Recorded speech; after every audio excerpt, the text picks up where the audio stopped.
Hello नमस्कार दोस्तों, स्वागत है आपका आर के इन्फो चैनल पर। दोस्तों आज हम आपके लिए फिर से लेकर आए हैं डीएलएड का लेसन प्लान।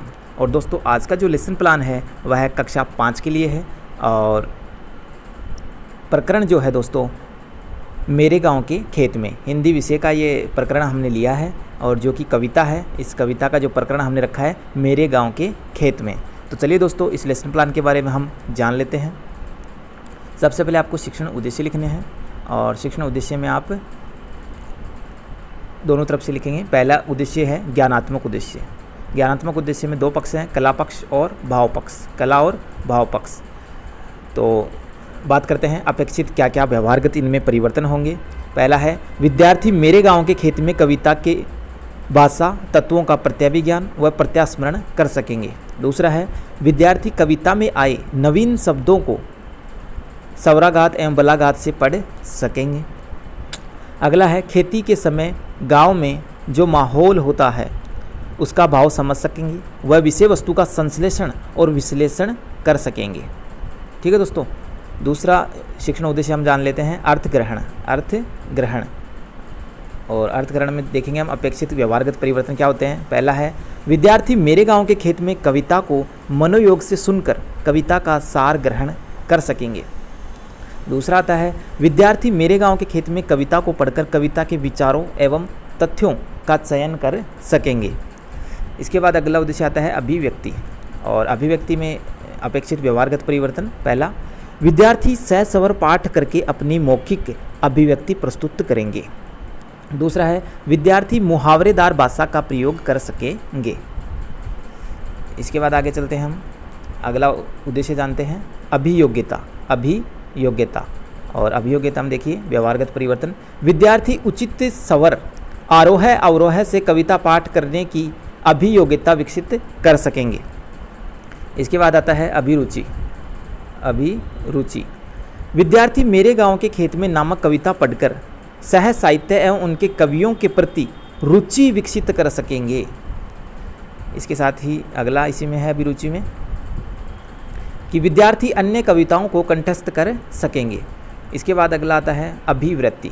अभिवृत्ति विद्यार्थी मेरे गांव के खेत में कविता के माध्यम से खेत में होने वाले कार्यों के साथ ही उनका प्राकृतिक महत्व भी समझ सकेंगे। यह अभिवृत्ति के दौरान अपेक्षित व्यवहारगत परिवर्तन होगा दोस्तों। इसके बाद आता है सहायक सामग्री। सहायक सामग्री खेती करती हुई महिला का चित्र दिखाएंगे, खेती करते हुए बैलों का चित्र, श्वेत वर्तिका, झाड़न और लपेट फलक आदि सहायक सामग्रियों का हम उपयोग करेंगे।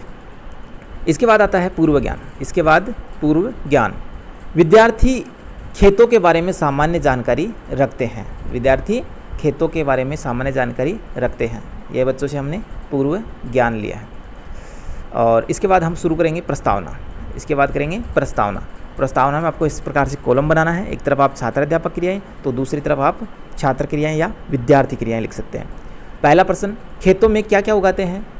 अनाज और सब्जियां। अनाज और सब्जियां। अगला प्रश्न है आपको कौन कौन सी सब्जियां पसंद है? गोभी, आलू, भिंडी आदि। ठीक है। भिंडी किस ऋतु की सब्जी है? ग्रीष्म ऋतु की। ग्रीष्म ऋतु में बोई जाने वाली फसल कौन सी है? जायद की फसल।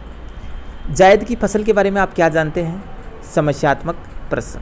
समस्यात्मक प्रश्न। बच्चे इसका जवाब नहीं दे पाए हैं तो हम क्या करेंगे? उद्देश्य कथन बोलेंगे। उद्देश्य कथन।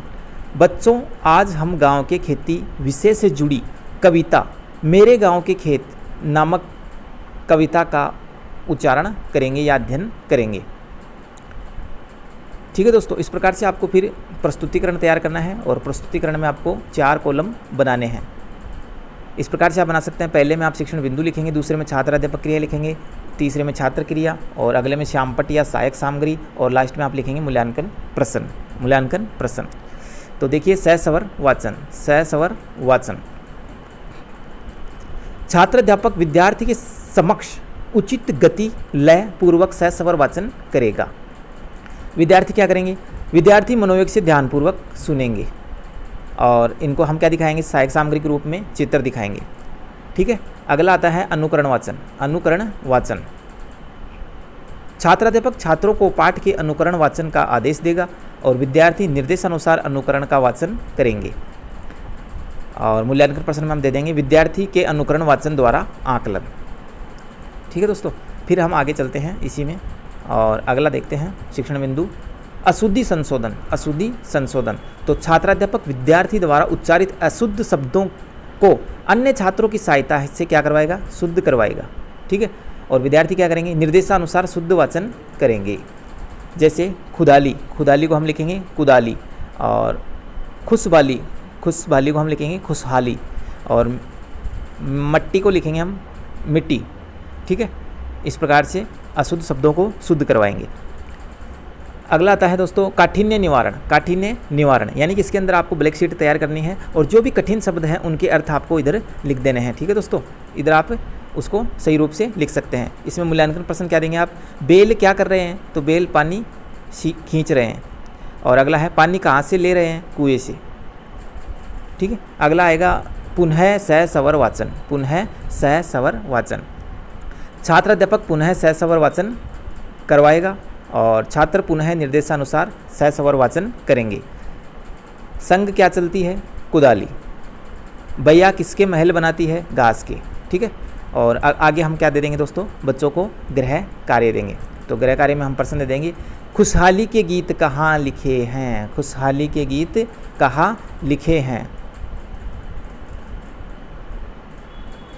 और हम कविता की नकल भी यहाँ पर दे सकते हैं। ठीक है दोस्तों, गृह कार्य के रूप में। और दोस्तों अधिक लेसन प्लान के लिए आप हमारे ब्लॉग पे जा सकते हैं। यहाँ पर आपको सभी विषय के बीएड डीएलएड के लेसन प्लान की पीडीएफ आपको मिल जाएगी। तो आप सर्च करके इस वेबसाइट पर ज़रूर जाएं और वहाँ से आप अपना लेसन प्लान सर्च करके काम में ले सकते हैं दोस्तों। तो दोस्तों वीडियो को लाइक करना ना भूलिएगा, चैनल को जरूर सब्सक्राइब कीजिएगा। मिलेंगे नई वीडियो में, तब तक के लिए धन्यवाद।